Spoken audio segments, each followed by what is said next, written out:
Ada satu kisah lagi di mana Nabi SAW setelah ditinggal oleh dua orang yang dicintai. Nuaiman ingin bikin senang Nabi SAW karena ngelihat Nabi itu selalu bersedih. Karena cintanya Nuaiman kepada Nabi Muhammad SAW, Nuaiman ini berangkat ke tempatnya Zaid bin Thabit.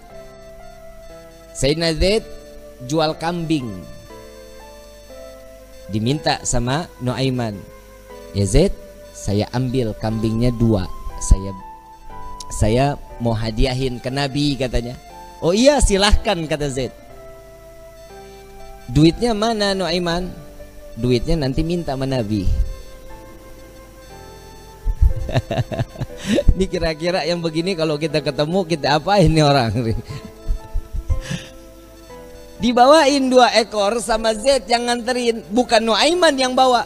Nuaiman ngintip dari samping tembok, ngeliatin. Begitu kambingnya disampaikan kepada di tangan Nabi, Zaid nungguin. Rasulullah senyum, alhamdulillah terima kasih banyak, ini hadiah dari Nuaiman. Ya Rasulullah, alhamdulillah kirim salam sama Nuaiman. Dan setelah sedihnya Nabi, pertama kali senyum saat Nuaiman menghadiahkan kambing kepada Nabi Muhammad SAW. Diterima sama Nabi. Zaid nggak jalan, diam aja. Ada apa lagi wahai Zaid? Ada lagi yang mau dibicarakan? Enggak ya Rasulullah, duitnya. Dan di situ Nabi ketawa yang kedua kali karena melihat Nuaiman sedang ngintip di balik tembok.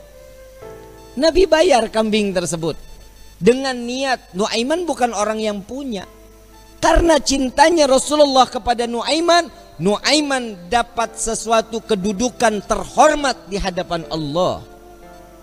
Tukang mabok bikin kesel Nabi, tapi Nabi kalau nggak ada Nuaiman nggak mau ngajar. Selalu bikin senang Nabi Muhammad SAW.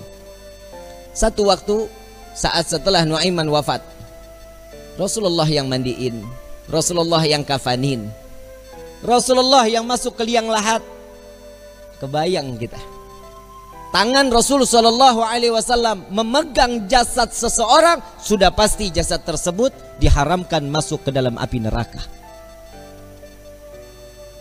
Sedih Nabi SAW kehilangan sahabat yang selalu membuat gembira Nabi Muhammad SAW. Setelah dikubur, semua masyarakat pulang. Rasul SAW mengatakan, wahai sahabat, silahkan kalian pulang. Aku ingin menyaksikan saat Nuaiman ditanyakan oleh para malaikatnya Allah. Aku khawatir Nuaiman tidak dapat menjawab. Ditungguin sama Nabi Muhammad SAW. Ini mukjizatnya Nabi. Nabi dapat mendengar mungkar nangkir saat dimana dia membicarakan, mempertanyakan kepada ahli kubur. Datang malaikat mungkar nakir. Assalamualaikum ya ahlal jannah. Ya Allah, mudah-mudahan kita semua di alam kubur dapatan pertanyaan begini nih dari malaikat. Salam kepadamu wahai penghuni syurga. La ilaha illallah. Allahumma ja'alna minhum. Amin ya rabbal. Man rabbuka? Allahu rabbi, kata Nuaiman. Wa man nabiyuka? Coba ulang pertanyaannya, kata Nuaiman. Wa man nabiyuka? Tunggu, kayaknya saya salah dengar. Wa man nabiyuka? Jangan kencang-kencang, orangnya masih di atas tuh, katanya. Di situ Nabi masih tertawa. Nuaiman walaupun ada di dalam liang lahat masih membuat senyum baginda Nabi Muhammad sallallahu alaihi wasallam. Apa yang membuat seperti ini? Cinta. Kalau sudah mendapatkan cintanya seseorang yang kita inginkan, pasti hidup kita bahagia. Bagaimana kita mendapatkan gapainya cinta Nabi Muhammad sallallahu alaihi wasallam? Orang yang bersolawat, insya Allah keluar dari sini, pulang dari sini, berkah hidupnya. Dosanya diampuni oleh Allah, kedudukan diangkat oleh Allah. 1 solawat 10 derajat Allah angkat di hadapan Allah. Jadi nggak ada yang rugi. Kalian duduk lama-lama di tempat ini sama-sama bersolawat. Apa sih manfaat solawat? Nabi SAW saat Isra wal Mi'raj sedang di Buraq, Nabi melihat ada satu malaikat, tangannya, jarinya jutaan, tangannya ribuan. Ditanya sama malaikat Jibril, Rasulullah nanya kepada malaikat Jibril, "Ya Jibril, ini siapa?" "Ini malaikatnya Allah ya Rasulullah."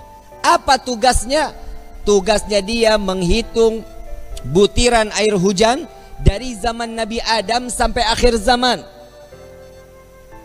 Tidak ada satupun yang luput dari hitungannya." "Enggak ada ya Rasulullah, semua terhitung. Yang netes di laut, yang netes di tanah, yang netes dimanapun, semua terhitung oleh malaikat tersebut." Lalu didatangi oleh Nabi SAW. "Wahai malaikat Allah, begitu sempurna Allah ciptakan engkau." "Ya ya Rasulullah, tugasmu begitu mulia menghitung butiran air hujan." "Betul ya Rasulullah." "Adakah satu yang pernah terlewat dari hitunganmu?" Nunduk malaikat ini. "Ya Rasulullah, ada yang aku tidak dapat menghitung setiap apa yang telah diberikan oleh Allah." "Apa wahai malaikat Allah?" "Tatkala umatmu bersolawat kepadamu, maka dengan rahmat dan keberkahan yang Allah turunkan ke orang-orang tersebut, aku tidak dapat menghitung dari butiran berapa rahmat dan keberkahan yang datang Allah berikan kepada orang-orang tersebut." Sallu ala Nabi Muhammad. Kalian mau suka, mau nggak suka, mau terima, mau nggak terima, semuanya pasti akan mendapatkan keberkahan dari Allah. Keluarnya kalian dari rumah ke dalam majlis ini, setiap langkahnya akan mendapatkan perhitungan kebaikan di hadapan Allah. Na'udzubillah min dzalik. Seandainya mudah-mudahan Allah kasih kita umur panjang, kita keluar dari tempat ini, Allah ambil nyawa kita, mati dalam keadaan husnul khatimah. Dan beberapa saat yang lalu banyak orang-orang yang dikiranya kita umur panjang, masih muda, sekarang telah meninggal dunia ngelewatin kita. Betul? Karena ada satu wabah COVID-19. Tapi ingat, kematian itu bukan karena corona. Kematian itu sudah maktub yang telah diberikan oleh Allah. Setiap manusia, kullu nafsin dha'iqatul, setiap yang bernyawa pasti akan mati. Apa meninggal yang betul? Mati apa meninggal? Meninggal. Meninggal. Benar meninggal. Inna salati wa nusuki wa mama mati. Nggak ada wa meninggali. Betul? Udah sama aja udah ya. Mau meninggal, mau mati, pokoknya intinya is dead. Paeh. Betul ya?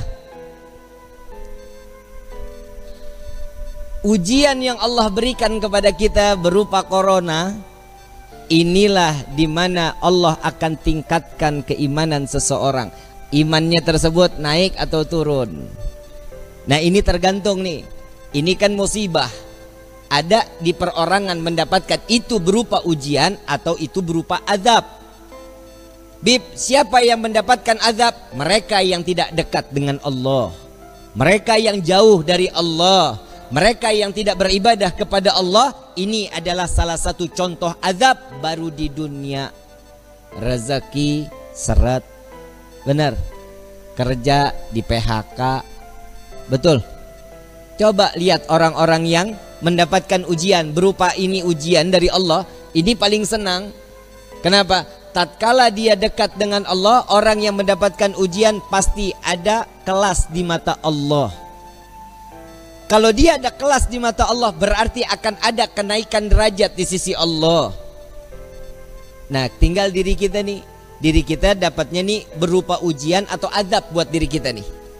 Ini tergantung dari diri kita. Nggak usah dijawab, Bib saya dapat azab, Bib saya dapat ujian, bukan.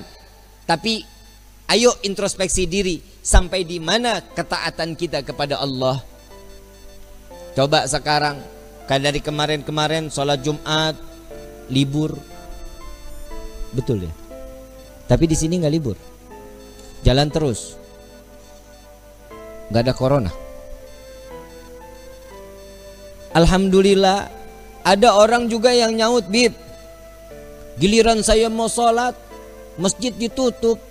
Lah, lu dari kemarin kemana aja? Jika ada satu musibah datang ke satu negeri, jika ini menjadi satu mudarat, maka diperbolehkan. Sholat Jumat di rumah 4-2 orang terserah, gak apa-apa.